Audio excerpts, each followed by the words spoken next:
ഒരു സോറി പറയാനുണ്ട്. അപ്പോ ഈ മ്യൂസിക് ഇട്ടാൽ ഞാൻ കരയും വേണ്ട.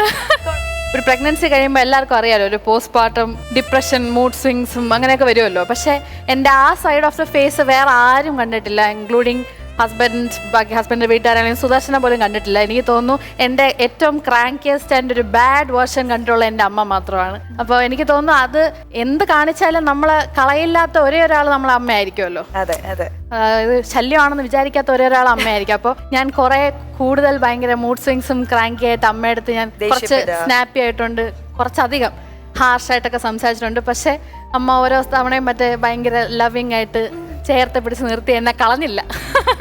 അപ്പോൾ എനിക്ക് തോന്നി ഇപ്പോൾ അതൊരു പെർഫെക്റ്റ് സ്ഥലമാണ് അമ്മയടുത്ത് സോറി പറയാനായിട്ട്. അതെനിക്ക്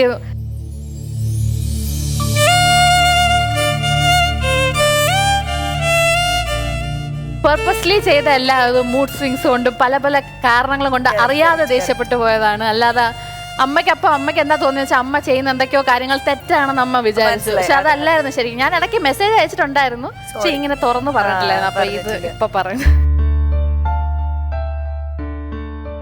അപ്പോൾ ഈ ഒരു വേദിയിൽ ആ ഒരു സോറി ഒന്ന് സ്വീകരിച്ചാലും ഒരു മാമാജി ഒന്ന് ഹഗ് കൊടുത്ത് സ്വീകരിക്കൂ.